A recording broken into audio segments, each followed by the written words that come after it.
ప్రియమైన విద్యార్థిని విద్యార్థులారా, ఈరోజు మనం రసాయన శాస్త్రానికి సంబంధించినటువంటి విషయాల గురించి తెలుసుకుందాం.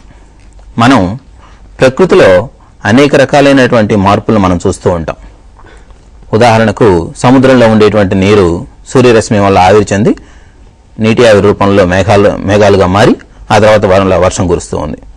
అలాగే వాడకుండా పడేసినటువంటి ఇనుము కాలక్రమంలో తుప్పు పట్టడం అనేటువంటిది మనం చూస్తూ ఉన్నాం. అలాగే మనం ఇంట్లో రాత్రిపూట పాలు తోడేసినప్పుడు ఉదయాన్నే అది పెరుగుగా మారుతూ ఉంది. ఇక్కడ మనకు మార్పు అనేటువంటిది జరుగుతూ ఉంది. ఇలాంటి మార్పుల్లో రెండు రకాలైనటువంటి మార్పులు మనం ప్రధానంగా గమనించవచ్చు. ఒకటి భౌతికమైనటువంటి మార్పు, అంటే రంగు, రుచి, వాసన, దాని యొక్క స్థితి, ఈ విధంగా వీటిలో వచ్చేటువంటి మార్పులనేమో భౌతిక మార్పులని. అట్లా కాకుండా కొత్త కొత్త పదార్థాలు ఏర్పడి వాటి యొక్క రంగు, రుచి, వాసన అన్ని మారిపోతే వాటిని రసాయన మార్పు అని, సంఘటనము అంటే ఫార్ములాలో కనుక మార్పు వస్తే దాన్ని రసాయన మార్పు అని ఈ విధంగా చెప్తూ ఉంటాం. మరి రసాయనికంగా మార్పు చెందేటప్పుడు ఈ రసాయనికంగా జరిగేటువంటి చర్యలు 4 రకాలుగా మనం గత తరగతుల్లో మనం తెలుసుకొని ఉన్నాం. అది రసాయన సంయోగం అని, రసాయన వియోగం అని, రసాయన స్థానభ్రంశం అని, అలాగే రసాయన ద్వంద్వ వియోగం అని, ఇలా రకరకాలైనటువంటి రసాయన చర్యల గురించి మనం తెలుసుకున్నాం. మరి అందులో రసాయన సంయోగం చెందాలంటే, అంటే ఏదైనా రెండు పదార్థాలు ఒకదానితో ఒకటి సంయోగం చెందాలి అంటే అప్పుడు ఉండవలసినటువంటి నియమాలు ఏంటో ఈరోజు మనం తెలుసుకుందాం. దానికంటే ముందుగా అసలు రసాయన సంయోగం అంటే ఏందో తెలుసుకుందాం. రసాయన సంయోగం అంటే చూడండి, 2 లేదా అంతకంటే ఎక్కువ పదార్థాలు కలిసి ఒక కొత్త పదార్థాన్ని ఏర్పరచడాన్ని రసాయన సంయోగము అంటారు. అంటే ఏవైనా 2 పదార్థాలు కానీ అంతకన్నా ఎక్కువ కూడా కలవచ్చు. అలా కలిసినప్పుడు ఒక కొత్త పదార్థం ఏర్పడాలి. ఉదాహరణకు మనం కాల్షియం ఆక్సైడ్, మీ ఇంట్లో పొడి సున్నం ఉంది, తాంబూలంలో వేసుకోవడానికి మనం దాంట్లోకి నీళ్లు కలుపుతాం. అప్పుడు అది తడి సున్నంగా మారుతుంది. అంటే పొడి సున్నము నీటితో జరిపి తడి సున్నంగా మారుతుంది. ఇక్కడ మనం భౌతికంగానే పొడి తడి అంటున్నాం, కానీ ఫార్ములా కూడా మారుతుంది. అక్కడ పొడి సున్నాన్ని మనం కాల్షియం ఆక్సైడ్ అంటే అది నీటితో జరిపి కాల్షియం హైడ్రాక్సైడ్ అనేటువంటి తడి సున్నాన్ని ఏర్పరుస్తా ఉంది. అంటే 2 లేదా అంతకంటే ఎక్కువ పదార్థాలు కలిసి ఒక కొత్త పదార్థాన్ని ఇక్కడ ఏర్పరిచినట్టు మనకు తెలుస్తూ ఉంది. సో దీన్ని ఏమంటాం మనము? రసాయన సంయోగము అంటారు. అసలు సంయోగం అంటే ఏమిటి? కలయిక. ఇప్పుడు ఇక్కడ పటంలో చూడండి, పాలు డికాషన్ కలిసి కాఫీ ఏర్పడుతుంది. అంటే పాలకు డికాషన్ జోడించినప్పుడు మనకు కాఫీ అనేటువంటిది ఏర్పడుతూ ఉంది. ఈ విధంగా పాలు తీసుకున్నాం, తెల్లని రంగులో ఉన్నాయి. డికాక్షన్ అనేటువంటిది నల్లని రంగులో ఉంది. ఈ రెండింటిని కూడా మనం ఒక పాత్రలోకి పోసినప్పుడు ఈ 2 కూడా సంయోగం చెందాయి, అంటే కలిసిపోయినాయి. ఇలా కలిసిపోయినప్పుడు కాఫీ అనేటువంటి పదార్థం ఏర్పడింది. దీని రంగు కూడా మారిపోయింది. ఇది సంయోగానికి ఒక ఉదాహరణగా మనం చెప్పుకోవచ్చు. అలాగే ఇంకో ఉదాహరణ కూడా మనం చూద్దాం. ఒక పాత్ర తీసుకున్నాము. ఈ పాత్రలోకి నీటిని తీసుకుందాం. ఇందులోకి మనం చక్కెర అనేటువంటి పదార్థాన్ని ఈ విధంగా వేసినప్పుడు ఏమవుతుంది?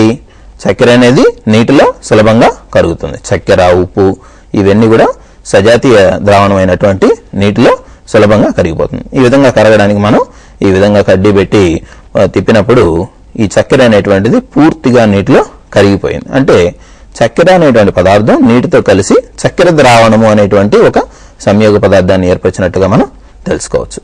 అంటే ఏదైనా రెండు పదార్థాల కలయిక సంయోగం అవుతుంది. రసాయనికంగా కలిసి కొత్త పదార్థాన్ని ఏర్పరిస్తే దాన్ని రసాయన సంయోగం అని చెప్పవచ్చు. మరి ఈ రసాయన సంయోగం అనేటువంటి దానికి కొన్ని నియమాలు ఉన్నాయి. అలాంటి నియమాలను మనం వరుసగా చూసుకుందాం. అలాంటి నియమాల్లో మొట్టమొదటిది ఏమిటయ్యా అంటే ద్రవ్య నిత్యత్వ నియమం.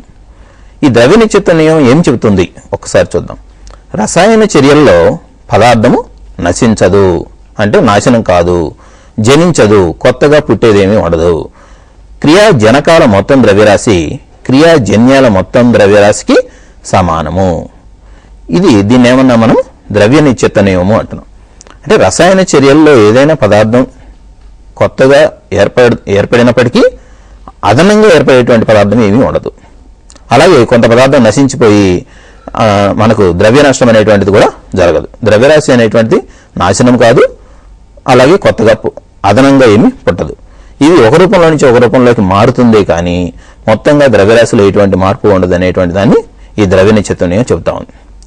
మనం ఇప్పుడు కొంతమంది దొంగ బాబాలు, మాంత్రికులు గాలిలో నుంచి విభూతిని సృష్టించినట్లుగా, అలాగే శివలింగాలను సృష్టించినట్టుగా, తాయెత్తులను సృష్టించినట్టుగా మనల్ని నమ్మిస్తూ ఉంటారు. నిజానికి ఆ పదార్థం వాళ్ళు సృష్టించిందేం కాదు, ఎక్కడో దాచిపెట్టుకొని మన కంటికి తెలియకుండా మ్యాజిక్ చేసి ఆ విధంగా మన ముందుకు సృష్టించినట్టుగా చూపిస్తారు.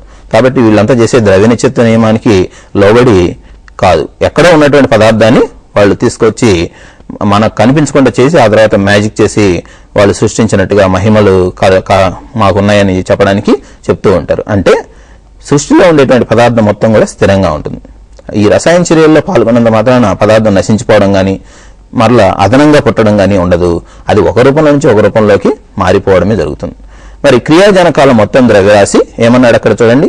క్రియాజనకాల మొత్తం ద్రవ్యరాశి క్రియాజన్యాల మొత్తం ద్రవ్యరాశికి సమానం అన్నాడు. అంటే క్రియాజనకాలు అంటే చర్యలో పాల్గొనేటువంటివి. చర్యలో పాల్గొనక ముందు క్రియాజనకాలను తూకం చూసినప్పుడు ఎంత ద్రవ్యరాశి ఉంటుందో, చర్య జరిగిన తర్వాత ఏర్పడేటువంటి క్రియాజన్యాల యొక్క ద్రవ్యరాశి కూడా అంతే సమానంగా ఉంటుంది. మరి ఈ ద్రవ్య నిత్యత్వ నియమాన్ని చూడడానికి ఒక ఉదాహరణ చూద్దాం. ఈ ద్రవ్య నిత్యత్వ నియమాన్ని ప్రతిపాదించినటువంటి శాస్త్రవేత్త అడిగినట్లయితే మనకు లెవోయిజర్ అనేటువంటి సైంటిస్టు ఈ ద్రవ్య నిత్యత్వ నియమాన్ని ప్రతిపాదించాడు. ఇప్పుడు ఈ ద్రవ్య నిత్యత్వ నియమాన్ని చూసేటువంటి ఒక ఉదాహరణ మనం పరిశీలిద్దాం. రసాయన చర్యల్లో పదార్థం భౌతిక రసాయన మార్పులు పొందుతూ ఉంటుందని మనం ఇంతకుముందు చెప్పుకున్నాం. ముందు భౌతిక మార్పు ఏ విధంగా జరుగుతుందో చూసి ఆ తర్వాత రసాయన మార్పు గమనించి ఆ తర్వాత ద్రవ్య నిత్యత్వ నియమం వీటికి ఎలా అప్లై అవుతుందో, ఏ విధంగా దీనికి అనువర్తింపు చేయాలో చూద్దాం. రసాయన చర్యలలో పదార్థం భౌతిక మార్పులు చెందుతుంది, రసాయన మార్పులు పొందుతుంది. దీనికి ఒక ఉదాహరణ చూసినట్లయితే ఇక్కడ పటంలో చూడండి. ఇక్కడ ఐస్ అంటే మంచు గడ్డ, ఇది ఘనస్థితిలో ఉన్నటువంటి నీటి యొక్క రూపము. మరి దీన్ని వేడి చేసినా లేదా మామూలు ఉష్ణోగ్రత గది ఉష్ణోగ్రత వద్ద పెట్టినా అది వెంటనే నీరుగా మారుతుంది. అంటే నీరు ఘనస్థితిలో మనకు ఎక్కడ ఉంటుంది? రిఫ్రిజిరేటర్లో, ఐస్ బాక్సుల్లో వాటిల్లో ఉంటుంది.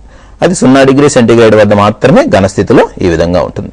దాన్ని వేడి చేసాం. వేడి చేయడం అంటే ఇక్కడ పైన డెల్టా గుర్తుంది కదా, ఇది దేని సూచిస్తుందంటే చర్యలో ఉష్ణము గ్రహించబడింది లేదా వేడి చేయబడింది అనేటువంటి విషయం తెలుస్తుంది.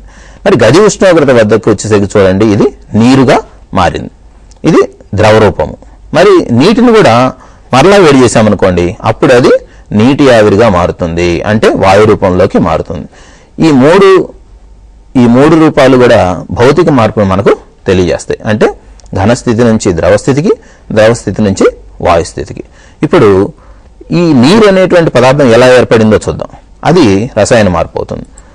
రసాయన మార్పులో చూడండి, 2 హైడ్రోజన్ పరమాణువులు 1 ఆక్సిజన్ పరమాణువుతో సంయోగం చెంది ఒక నీటి అణువును ఏర్పరుస్తాయి.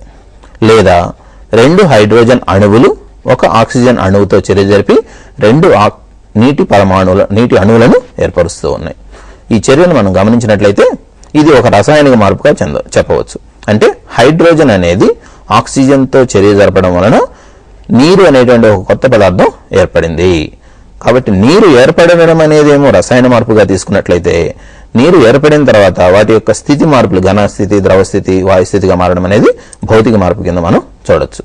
కాబట్టి ఈ చర్యలో మనం చూసినట్లయితే 2 హైడ్రోజన్ అణువులు ఒక ఆక్సిజన్ అణువుతో చర్య జరిపి 2 నీటి అణువులను ఏర్పరుస్తుంది. దీన్ని చర్యా సమీకరణం రాసినట్లయితే 2H2 + O2 gives 2H2O. ఇందులో క్రియాజనకాలు హైడ్రోజన్, ఆక్సిజన్లు అయితే క్రియాజన్యము నీటి అణువు అవుతుంది. మరి 2 మూలకాలు చర్య పొంది ఎల్లప్పుడూ ఒకే పదార్థాన్ని ఏర్పరుస్తాయా?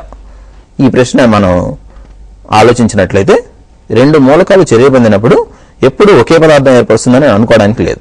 ఉదాహరణ ఒకటి చూద్దాం. కార్బన్ అంటే బొగ్గు యొక్క ఫార్ములా లేదా సంకేతము కార్బన్. ఈ కార్బన్ ఆక్సిజన్, గాలిలో దొరికేటువంటి ఆక్సిజన్తో చర్యనందినప్పుడు కేవలం ఒకే ఒక పదార్థాన్ని ఏర్పరుస్తుందా లేదా 2 పదార్థాలను ఏర్పరుస్తుందో చూద్దాం. ముందుగా కార్బన్ అనేటువంటిది ఆక్సిజన్తో చర్య జరిపినప్పుడు కార్బన్ మోనాక్సైడ్ను ఏర్పరుస్తూ ఉంది. అంటే carbon 2C + O2 gives 2CO. ఈ చర్యలో మనం కార్బన్ అనేటువంటిది అసంపూర్ణంగా దహనం చెందినప్పుడు, అంటే ఆక్సిజన్ తగినంతగా అందనప్పుడు అది కార్బన్ మోనాక్సైడ్, అంటే ఒక ఆక్సిజన్ ఉండేటువంటి ఆక్సైడ్ని మోనాక్సైడ్ అంటారు. అంటే కార్బన్ మోనాక్సైడ్ ఎక్కడ దొరుకుతుంది మనకి? ఇక్కడ చూడండి, ఈ వాహనాలలో ఉండేటువంటి ఇంధనం అసంపూర్ణంగా దహనం చెందినప్పుడు ఈ విధంగా పొగలు వస్తూ ఉంటాయి. మనకు ఎక్కువగా నగరాల్లో ఇటువంటి దృశ్యాన్ని మనం చూడొచ్చు.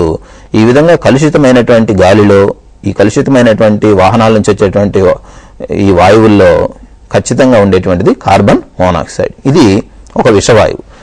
ఈ వాయువును మనం ఎక్కువసేపు పీలిస్తే ఏమవుతుంది? కార్బన్ మోనాక్సైడ్ను మన శరీరం లోపల ఉండేటువంటి రక్తం లోపల హిమోగ్లోబిన్తో ఇది చర్య జరిపి కార్బాక్సీ హిమోగ్లోబిన్ అనే పదార్థంగా ఏర్పడి రక్త ప్రసరణ అడ్డుకోవడం వలన గుండెపోటు వచ్చేటువంటి ప్రమాదం ఉంది. కాబట్టి కార్బన్ మోనాక్సైడ్ అనేది అత్యంత విషపూరితమైనటువంటి వాయువుగా మనం గుర్తుపట్టాలి. మరి ఈ కార్బన్ మోనాక్సైడ్ చాలా అస్థిరమైనది. ఎందుకంటే కార్బన్ ఎప్పుడూ కూడా 4 సంయోజనీయ బంధాలను ఏర్పరచడానికి సిద్ధంగా ఉంటుంది.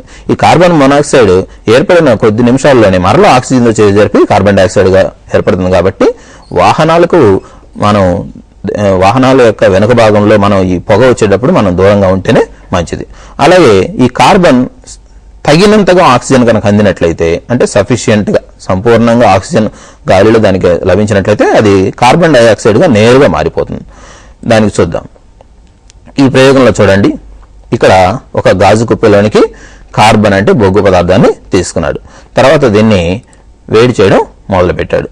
మరి ఈ విధంగా బున్సెన్ బర్నర్ ద్వారా వేడి చేయడం మొదలుపెట్టినప్పుడు ఇందులో ఉండేటువంటి కార్బన్ అనేటువంటిది ఆక్సిజన్తో చర్య జరిపి కార్బన్ డైఆక్సైడ్ అనేటువంటి వాయువుగా ఏర్పడి ఈ విధంగా బయటకు ఉన్నటువంటి వాహక నాళం గుండా బయటికి కార్బన్ డైఆక్సైడ్ అనేటువంటి వాయువు బయటికి రావడం మనం గమనించవచ్చు. అంటే కార్బన్కి తగినంత ఆక్సిజన్ లభించినప్పుడు అది కార్బన్ డైఆక్సైడ్ని ఏర్పరుస్తుంది. తగినంత ఆక్సిజన్ అందినప్పుడు కార్బన్ మోనాక్సైడ్ని కూడా ఏర్పడుతుంది. ఈ 2 ఉదాహరణల ద్వారా మనకు తెలిసింది ఏంటంటే, కార్బన్, ఆక్సిజన్ అనేటువంటి 2 వేర్వేరు పదార్థాలు ఎప్పుడూ కూడా ఒకే సంయోగ పదార్థాన్ని ఏర్పరచకుండా కార్బన్ డైఆక్సైడ్ ఏర్పడచ్చు, కార్బన్ మోనాక్సైడ్ ఏర్పడచ్చు. అంటే 2 మూలకాలు చర్యనందినప్పుడు వేర్వేరు పదార్థాలు ఏర్పడతాయనేటువంటి విషయం మనకు దీని ద్వారా అర్థమవుతుంది. మరి ఈ చర్యకు సమీకరణం మనం చూసినట్లయితే కార్బన్ ఆక్సిజన్తో చర్య జరిపి కార్బన్ డైఆక్సైడ్ను ఏర్పరుస్తుంది. C+O2 gives CO2. ఇక్కడ కార్బన్ డైఆక్సైడ్ అనేటువంటి పదార్థం ఏర్పడింది. ఇక మనం సంయోగ నియమాలు ఏమేమి ఉన్నాయో వాటన్నిటిని కూడా ఒక్కొక్కటి చూద్దాం. పరిమాణాత్మక రసాయన మార్పులు, సంయోగ నియమాలు. ఇందులో మొట్టమొదటిది ద్రవ్య నిత్యత్వ నియమము, రెండవది స్థిరానుపాత నియమము, అలాగే మూడవది బహువానుపాత నియమము. ముందుగానే మనం ద్రవ్య నిత్యత్వ నియమం యొక్క నిర్వచనాన్ని తెలుసుకుందాం. అయితే ఇప్పుడు ప్రయోగాత్మకంగా ద్రవ్య నిత్యత్వ నియమాన్ని నిరూపించేటువంటి విధానాన్ని పరిశీలిద్దాం. దానికి గాను ఇక్కడ పటంలో చూడండి, ఇక్కడ మనం ఒక ఎలక్ట్రానిక్ త్రాసును తీసుకున్నాం. ఇది చాలా సులభంగా బరువుల్ని కొలుస్తుంది. ఈ ఎలక్ట్రానిక్ త్రాసు యొక్క పీఠం మీద మనం ఒక పాత్రను ఉంచి ఇందులోకి ఐస్ క్యూబ్ని తీసుకున్నాం. చూడండి, ఈ విధంగా ఐస్ క్యూబ్ని తీసుకొని వెంటనే ఐస్ క్యూబ్ పెట్టడంతో బరువు తెచ్చినప్పుడు ఎంత ఉంది? 120 గ్రాములు ఉంది.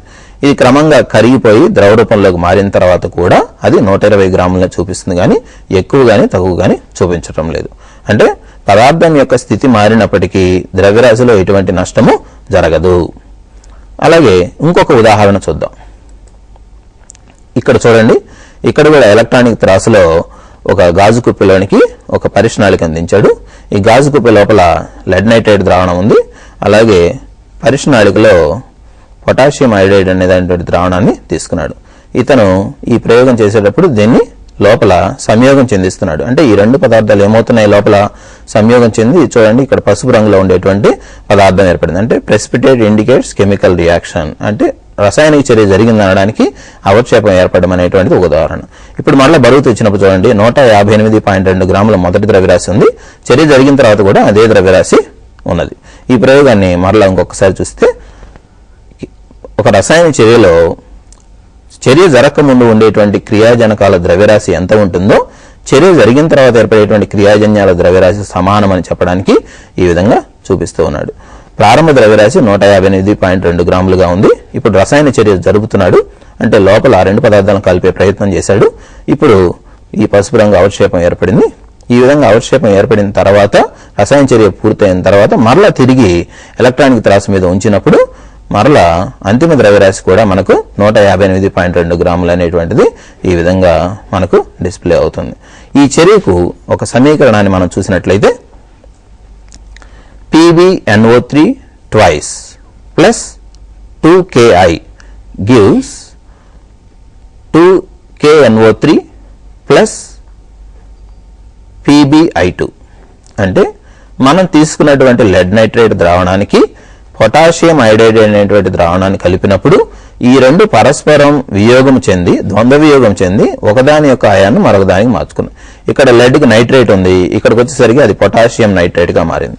ఇక్కడ ఉండేటువంటి పొటాషియం అయోడైడ్, చర్య జరగక ముందు ఉండే పొటాషియం అయోడైడ్ చర్య జరిగిన తర్వాత లెడ్ అయోడైడ్ గా మారింది. అంటే రసాయన ద్వంద్వ వియోగం చెంది వేర్వేరు పదార్థాలు ఏర్పడినప్పటికీ ద్రవ్యరాశిలో ఎటువంటి మార్పు లేదనేటువంటి విషయం మనకు ఇక్కడ తెలుస్తూ ఉంది. మనం తీసుకున్నటువంటిది లెడ్ నైట్రేట్, దాన్ని కలిపింది పొటాషియం అయోడైడ్. రసాయన ద్వంద్వ వియోగం చెందడం వలన అక్కడ పొటాషియం నైట్రేట్ లెడ్ అయోడైడ్ ఏర్పడినప్పటికీ ద్రవ్యరాశిలో ఎటువంటి మార్పు లేదు. అంటే మనకు ద్రవ్య నిశ్చత్వ నియమం అనేటువంటిది ఈ ఉదాహరణ ద్వారా మనకు సులభంగా నిరూపించబడింది. ఇలాగే ప్రకృతిలో అనేక రకాల చర్యలు జరుగుతుంటాయి. వీటన్నిటికీ కూడా మనం ద్రవ్య నిశ్చత్వ నియమాన్ని అనువర్తింపజేసి అది సరైందే అని చూడొచ్చు. ఇంకొన్ని ఉదాహరణలు మనం చూసినట్లయితే కాల్షియం ఆక్సైడ్, ఇంతకు మనం చెప్పాం కదా, పొడి సున్నము నీటితో చర్య జరిపి తడి సున్నాన్ని ఏర్పరుస్తుంది. దానికి చర్య సమీకరణం పైన రాసి ఉంది. కాల్షియం ఆక్సైడ్ నీటితో చర్య జరిపి కాల్షియం హైడ్రాక్సైడ్ అనేటువంటి పదార్థాన్ని ఏర్పరుస్తుంది. CaO plus H2O gives CaOH twice. అలాగే మరొక చర్య చూసినట్టయితే పొటాషియం క్లోరైడ్ ను వేడి చేసినప్పుడు మనకు పొటాషియం క్లోరైడ్ మరియు ఆక్సిజన్ అనేటువంటి రెండు రకాలైనటువంటి అణువులు ఏర్పడడం మనం గమనించవచ్చు. ఈ రసాయన చర్యలన్నింటికీ కూడా మనం రసాయన సంయోగ నియమాలలో మొదటిదైనటువంటి ద్రవ్య నిశ్చత్వ నియమాన్ని మనం అనువర్తింపజేయచ్చు. అలాగే మరొక ఈక్వేషన్ చూసినట్లయితే ఇక్కడ జింక్ అనేటువంటి పదార్థాన్ని, లోహాన్ని కాపర్ సల్ఫేట్ ద్రావణాన్ని కలిపినప్పుడు ఇక్కడ రసాయన స్థానభ్రంశం చెంది జింక్ సల్ఫేట్ మరియు కాపర్ గా ఏర్పడింది. ఈ చర్యలన్నింటిలో కూడా మనం ద్రవ్య నిశ్చత్వ నియమాన్ని నిరూపించవచ్చు. ఈ ద్రవ్య నిశ్చత్వ నియమం తర్వాత మనం ఏం చెప్పుకున్నాము, ఈ తర్వాత ఉండేటువంటిది స్థిరానుపాత నియమము. ఈ స్థిరానుపాత నియమాన్ని ఎవరు ప్రతిపాదించాడో దాని యొక్క నిర్వచనం ఏంటో ఇప్పుడు మనం చూద్దాం. రసాయన సంయోగ నియమాలలో రెండవది స్థిరానుపాత నియమం. ఇది ఏం చెబుతుందో చూద్దాం. స్థిరానుపాత నియమం అంటే చూడండి, రెండు అంతకంటే ఎక్కువ మూలకాలు కలిసి ఒక సంయోగ పదార్థాన్ని ఏర్పరిస్తే ఆ మూలకాల భారాల నిష్పత్తి స్థిరము. ఈ నిర్వచనాన్ని బాగా అర్థం చేసుకోవాలి.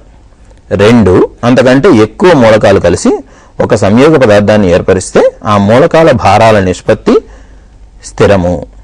అంటే రెండు మూలకాలు సంయోగ పదార్థాన్ని ఏ పద్ధతిలో ఏర్పరిచినప్పటికీ, ఏ పద్ధతిలో ఏర్పరిచినా ఆ మూలకాలు ఒకే భారంలో అవి రెండు కూడా ఒకదానితో ఒకటి చర్య జరుపుతాయి.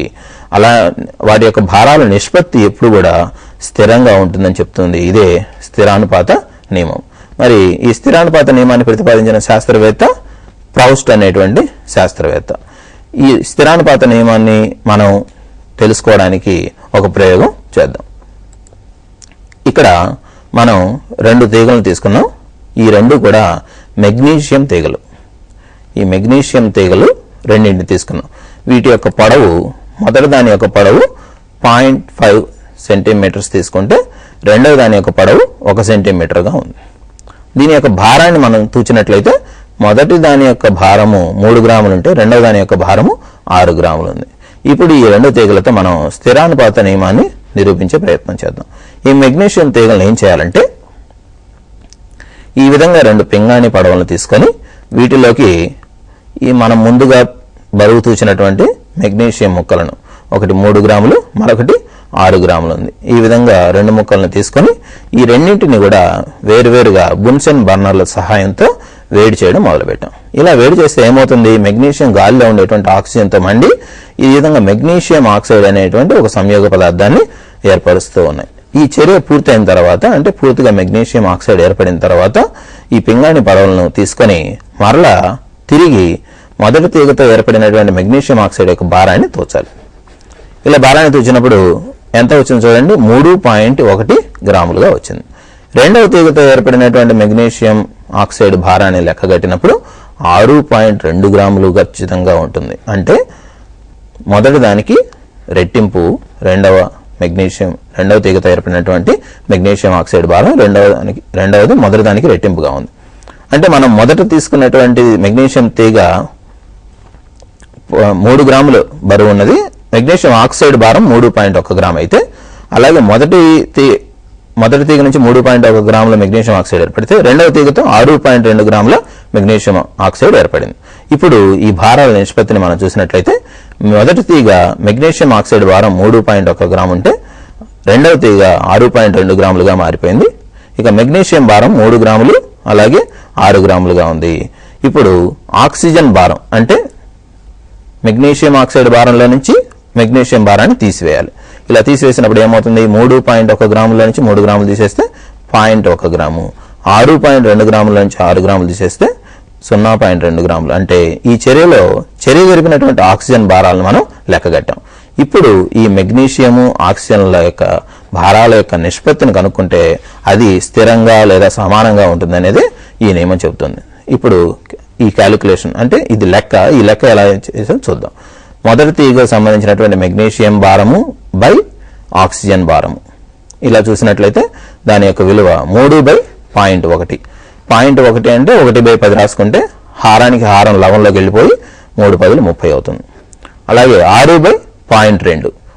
0.2ని 2/10గా రాసుకున్నట్లయితే హారానికి హారం 10 ఉంది కాబట్టి అది లవంలో పోయి 6×10 60 అవుతుంది. కింద 2తో కొట్టివేస్తే మనకు 30 అని వస్తుంది. అంటే మొదటి దాన్ని నుంచి 30 అని వచ్చింది, రెండవ దాని నుంచి కూడా 30 అని వచ్చింది. అంటే ఈ రెండింటి యొక్క నిష్పత్తి ఎన్ని పదార్థాలు తీసుకున్నా, ఎన్ని తీగలు తీసుకున్నా కానీ వాటి యొక్క చర్య జరిపేటువంటి మెగ్నీషియం ఆక్సిజన్ నిష్పత్తి ఎప్పుడు కూడా స్థిరంగానే ఉంటుంది అనేటువంటి విషయం మనకు తెలుస్తుంది.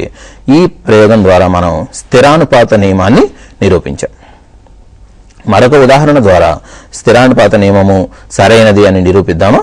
ఇంకొక ప్రయోగం చూద్దాం.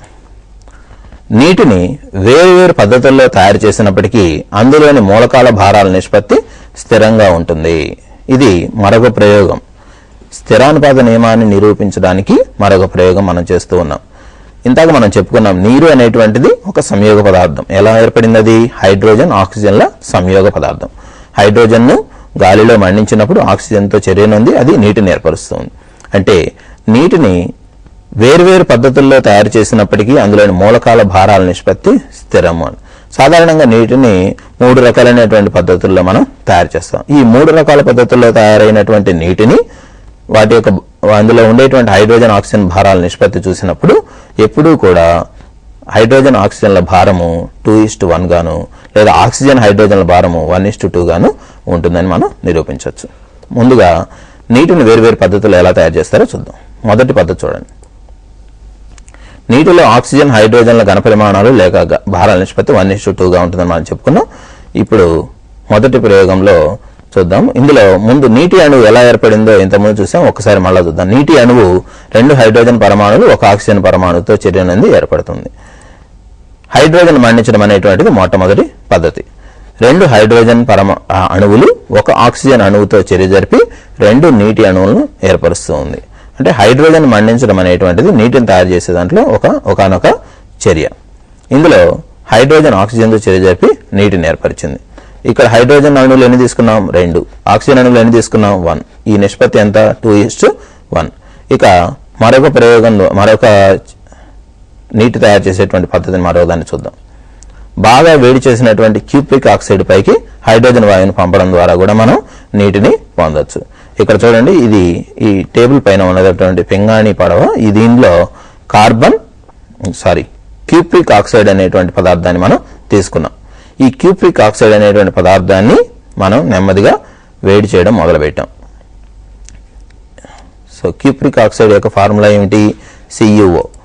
ఇందులో ఇక్కడ సారాదీపాన్ని స్టాండ్లో ఉంచి ఇక్కడ ఉండేటువంటి క్యూప్రిక్ ఆక్సైడ్ని వేడి చేసినప్పుడు ఆ తర్వాత ఇటు పక్క ఉండేటువంటి నాజిల్ గొట్టం గుండా హైడ్రోజన్ వాయువును పంపించినప్పుడు ఈ క్యూప్రిక్ ఆక్సైడ్లో ఉండేటువంటి ఆక్సిజన్ హైడ్రోజన్తో కలిసి ఈ విధంగా నీరుగా మారి పక్కన ఉండేటువంటి ఈ పక్క గొట్టం ద్వారా ఇక్కడ ఉండేటువంటి పాత్రలోకి పడుతూ ఉంది. మరి వేడి చేసినటువంటి స్థితిలో ఆక్సిజన్ ఉంది కాబట్టి ఇక్కడ మనకు నీటి ఆవిరి రూపంలో నీరు అనేటువంటిది ఈ పాత్రలోకి వచ్చి చల్లబడుతుంది. అలాగే ఈ చర్యలో మిగిలిపోయినటువంటి కాపర్ అనేది పరమాణువుల రూపంలో ఈ విధంగా కింది భాగంలో ఏర్పడుతూ ఉంటుంది. అంటే బాగా వేడి చేసినటువంటి క్యూప్రిక్ ఆక్సైడ్ పైకి ఈ విధంగా హైడ్రోజన్ వాయువును పంపడం ద్వారా మనం నీటిని తయారు చేయవచ్చు.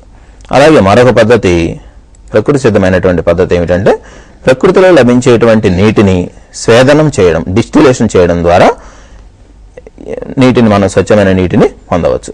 ఇక్కడ మనకు గాజు కుప్పెలో మనం నీటిని తీసుకుందాం అనుకున్నాం. ఈ నీటిని మనం వేడి చేసినప్పుడు ఈ గాజు కుప్పెలో ఉండేటువంటి నీరు 100 డిగ్రీ సెంటీగ్రేడ్ దాకా మండేంత వరకు చేసి ఈ విధంగా ఆవిరి రూపంలో ఈ గొట్టం గుండా పంపించినప్పుడు ఇక్కడ చల్లని నీటిని ఈ రబ్బరు ట్యూబ్ ద్వారా పంపేయడం ద్వారా ఈ గాజు గొట్టంలో ఉండేటువంటి నీరు నీటి ఆవిరి ద్రవ రూపంలోకి మారి ఈ పక్కన ఉండేటువంటి ఈ కుప్పలోకి పడుతూ ఉంది. దీన్ని డిస్టిలేషన్ అంటారు, స్వేదన జలము అంటారు. పరిశుభ్రమైనటువంటి స్వచ్ఛమైనటువంటి నీరుగా దీన్ని చెప్పుకోవచ్చు. ఇక్కడ ఉష్ణోగ్రతను లెక్కించడానికి పైన థర్మామీటర్ను కూడా ఈ విధంగా ఏర్పాటు చేయడం మనం పాఠంలో చూడొచ్చు. ఇక్కడ ముందు మనం మామూలుగా దొరికేటువంటి నీటిని తీసుకున్నాము. తర్వాత దీన్ని ఏం చేశామంటే ఒక పక్క గొట్టం ద్వారా పక్కకు పంపించాము. ఈ కింద భాగంలో బున్సెన్ జ్వాలను ఉపయోగించి నీటిని 100 డిగ్రీ సెంటీగ్రేడ్ వద్దకు వేడి చేసి దాన్ని ఆవిరి రూపంలోకి మార్చాం. ఇక్కడ ఉండేటువంటి ఈ రబ్బర్ గొట్టం ద్వారా చల్లని నీటిని పంపించి మనం నీటి ఆవిరిగా మార్చి ఆ తర్వాత ఇక్కడ మరలా ద్రవ రూపంలో నీటిని పొందుతున్నాం. ఈ 3 రకాలైనటువంటి పద్ధతుల ద్వారా తయారు చేసినటువంటి నీటిలో హైడ్రోజన్ ఆక్సిజన్ల ఘనపరిమాణాల నిష్పత్తి లేదా భారాల నిష్పత్తి 2:1 గా ఉందనేటువంటి దాన్ని మనం ఇప్పుడు నిరూపించబోతూ ఉన్నాం. దానిగాను మనం నీటి విద్యుత్ విశ్లేషణ అనేటువంటి ప్రయోగాన్ని చేస్తాం. ఇక్కడ విద్యుత్ విశ్లేషణ చేయడానికి కావాల్సినటువంటి పాత్ర ఉంది. అలాగే ఇక్కడ లోహాలతో తయారు చేయబడినటువంటి ఎలక్ట్రోడ్లు మనం గమనించవచ్చు.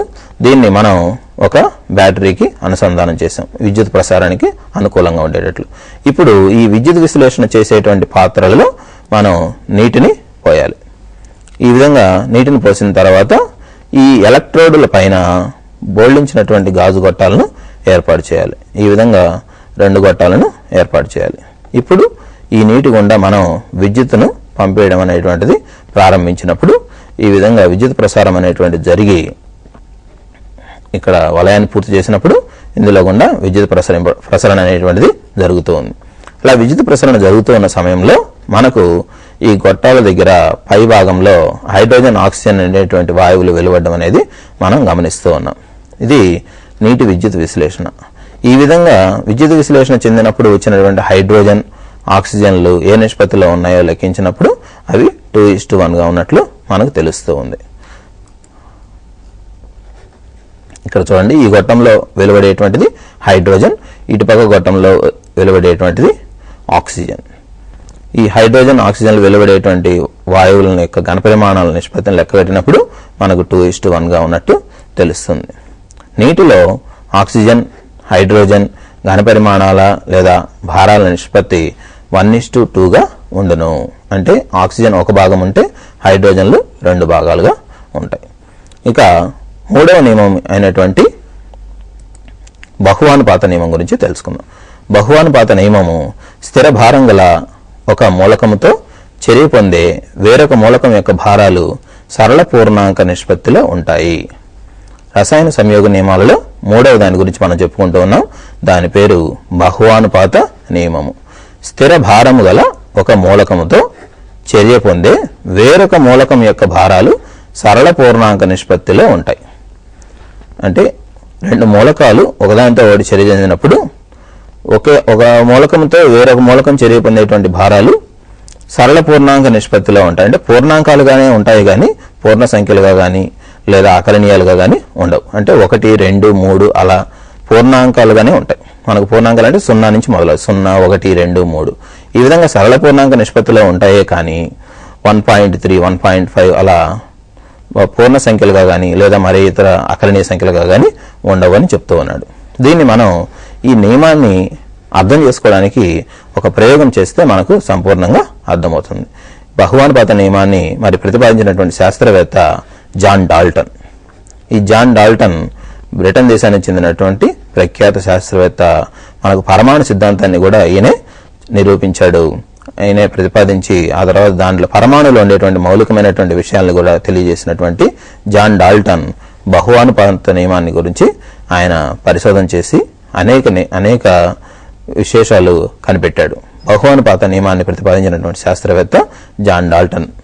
మరి ఈ బహువానుపాత నియమాన్ని నిరూపించేటువంటి ఒక ప్రయోగాన్ని మనం ఇప్పుడు చూద్దాం. బహువానుపాత నియమం నిరూపించేటువంటి ప్రయోగం. ఈ ప్రయోగంలో మనం 2 రకాలైనటువంటి పదార్థాలను తీసుకుంటాం. మొదటి పడవ, ఇది రెండవ పడవ. ఈ రెండు కూడా పింగాణి అనేటువంటి పదార్థంతో తయారు చేయబడతాయి. ముందుగా ప్రయోగం చేసే ముందు ఖాళీ పడవల యొక్క భారాలను కనుక్కోవాలి. భారాన్ని ఇంగ్లీష్లో వెయిట్ అంటాం కాబట్టి ఇక్కడ 2 భారాలు ఉన్నాయి కాబట్టి W1, W2గా తీసుకుందాం.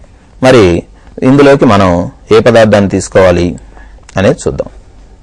మొదటి పదార్థం Cu2O. దీన్ని క్యూప్రస్ ఆక్సైడ్ అంటాం. Cuprous oxide. CuO దీన్ని క్యూప్రిక్ ఆక్సైడ్ అంటాం.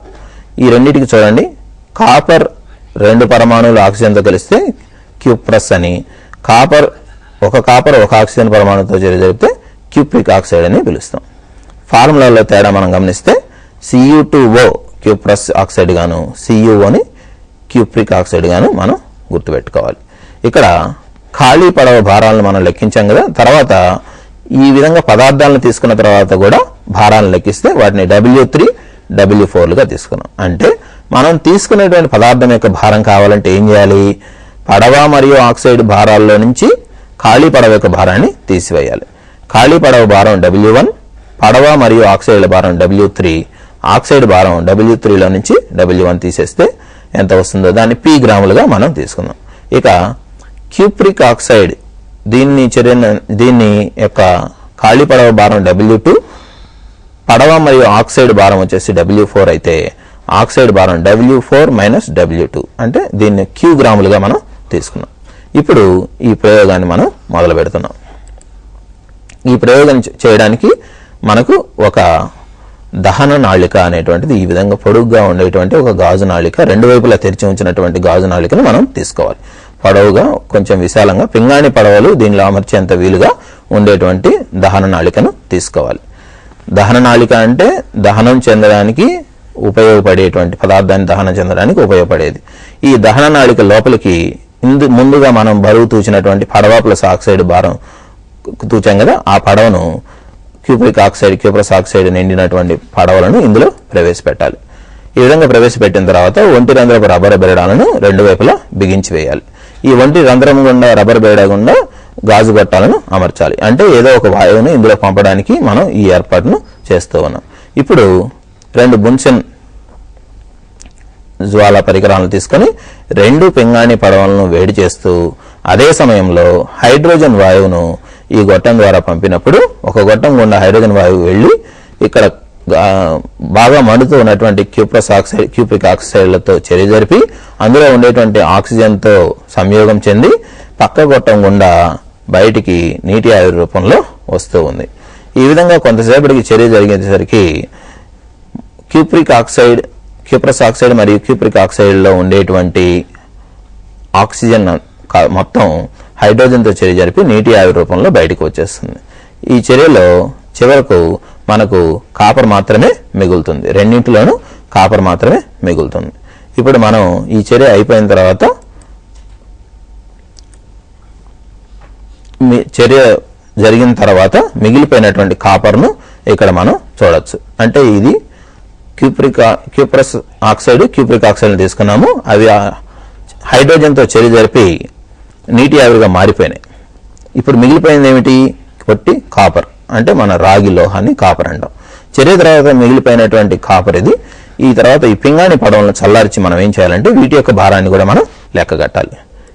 చూడండి, మొదటి పడవ ప్రయోగం తర్వాత పడవ మరియు కాపర్ భారాన్ని W5గా తీసుకున్నాం. ఎందుకంటే ఇక్కడ మనకు చాలా భారాలు వస్తున్నాయి కాబట్టి W1, W2, W3, W4 ఇవన్నీ అయిపోయినాయి కాబట్టి ఇప్పుడు W5, W6గా తీసుకున్నాం.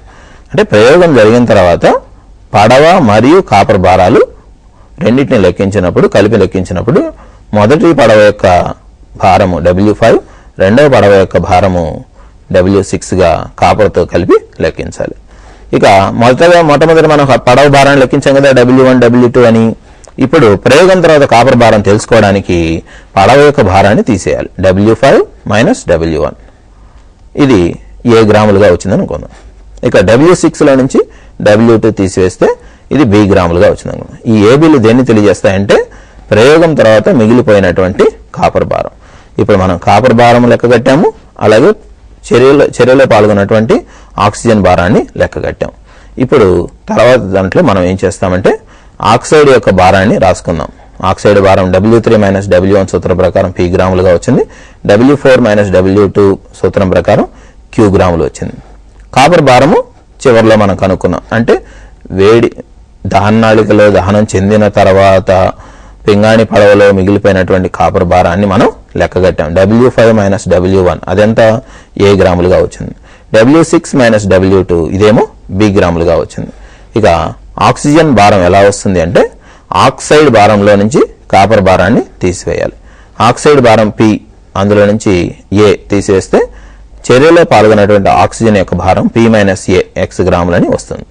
అంటే మనం ఆక్సైడ్ భారాన్ని కనుక్కున్నాము, కాపర్ భారాన్ని కనుక్కున్నాం. ఆక్సిజన్ భారం కావాలంటే ఏం చేయాలి? ఆక్సైడ్ భారంలో నుంచి కాపర్ భారం తీసేయాలి. దాని ప్రకారం P మైనస్ A అని వచ్చింది. ఇది ఒక P మైనస్ A అనేటువంటిది ఒక ఈక్వేషన్ కాబట్టి దీన్ని మరలా X గ్రాములు అనుకుందాం. అంటే చర్య జరిపినప్పుడు వీటిల్లో మనకు అనేక రకాలైనటువంటి విలువలు వస్తూ ఉంటాయి మనం తీసుకునే పదార్థం యొక్క ద్రవ్యరాశిని బట్టి. ఇక్కడ మనం శాంపుల్గా జరుపుతున్నాం కాబట్టి ఈ విధంగా ఇంగ్లీష్ అక్షరాలతో ఇవ్వడం జరిగింది. రెండవ పడవ చూసినట్లయితే ఆక్సైడ్ భారము W4 మైనస్ W2 అంటే Q గ్రాములు, కాపర్ భారం వచ్చేసి B గ్రాములు, ఆక్సిజన్ భారము Q మైనస్ B Y గ్రాములుగా తీసుకున్నాం. ఇక కాపర్ భారము ఆక్సిజన్ భారాలు వచ్చాయి కాబట్టి వీటి యొక్క నిష్పత్తిని మనం కనుక్కున్నట్లయితే మొదటి పడవ X గ్రాముల ఆక్సిజన్ కలిసే కాపర్ భారము A గ్రాములు అట్లయితే 1 గ్రాము ఆక్సిజన్ కలిసే కాపర్ భారం ఎంత అవుతుంది? A/X. 10 పెన్సిల్ ఖరీదు 30 రూపాయలు అనుకోండి, ఒక పెన్సిల్ ఖరీదు ఎంత అంటే 30/10 3 రూపాయలు అంటాం. అలాగే X గ్రాముల ఆక్సిజన్ కలిసే కాపర్ భారం A గ్రాములు అయితే 1 గ్రాము ఆక్సిజన్ కలిసే కాపర్ భారం ఏమవుతుంది? A/X. X చేత Aని భాగించాలి. ఇక రెండవ పడవ విషయంలో చూసినట్లయితే Y గ్రాముల ఆక్సిజన్ కలిసే కాపర్ భారం B గ్రాములు అయితే 1 గ్రాము ఆక్సిజన్ కలిసే కాపర్ భారాన్ని B/Y గ్రాములుగా తీసుకున్నాం. ఇంతగా ప్రయోగంలో మొదటి పడవలో కనుగొన్నటువంటి A/X అంటే కాపర్ మరియు ఆక్సిజన్ల నిష్పత్తిని రెండో దాంట్లో కాపర్ మరియు ఆక్సిజన్ల నిష్పత్తిని కనుక్కున్నప్పుడు ఈ రెండూ కూడా సమానంగా ఉన్నాయి. అంటే ఈ నిష్పత్తి ఎల్లప్పుడూ స్థిరంగా ఉంది. అంటే ఈ ప్రయోగం ద్వారా మనం బహువానుపాత నియమాన్ని కూడా మనం నిరూపించగలిగాము. ఈ విధంగా రసాయన సంయోగ నియమాలు 3 రకాలుగా మనం చెప్పుకోవచ్చు. ఒకటి ద్రవ్య నిత్యత్వ నియమము, రెండవది స్థిర అనుపాత నియమము, అలాగే మూడవది బహువానుపాత నియమము. ఈ 3 నియమాలు రసాయనికంగా మనం సంయోగం చెందేటప్పుడు పదార్థాలు ఏ ఏ నియమాల ఆధారంగా ఇవి చర్య జరుపుతాయనేటువంటి విషయాన్ని మనం తెలుసుకోవచ్చు. ప్రియమైన విద్యార్థులారా, ఈరోజు మనం పాఠంలో 3 రకాలైనటువంటి నియమాల గురించి మనం తెలుసుకుందాం. మొట్టమొదటిది ద్రవ్య నిత్యత్వ నియమం. దీన్ని ప్రతిపాదించిన వాడు లెవోయిజర్. దీని ప్రకారం రసాయన చర్యలో పాల్గొనేటువంటి క్రియాజనకాల యొక్క ద్రవ్యరాశి క్రియాజన్యాల ద్రవ్యరాశికి సమానంగా ఉంటుంది. అలాగే స్థిరానుపాత నియమం గురించి, బహువానుపాత నియమం గురించి అనేక ప్రయోగాల ద్వారా ఈ నియమాలు సరైనవే అని మనం నిరూపించాము. తిరిగి మరలా వచ్చే తరగతిలో కలుసుకున్నప్పుడు మరికొన్ని విషయాలను, రసాయన శాస్త్రానికి సంబంధించినటువంటి మరికొన్ని విషయాలను మనం తెలుసుకుందాం.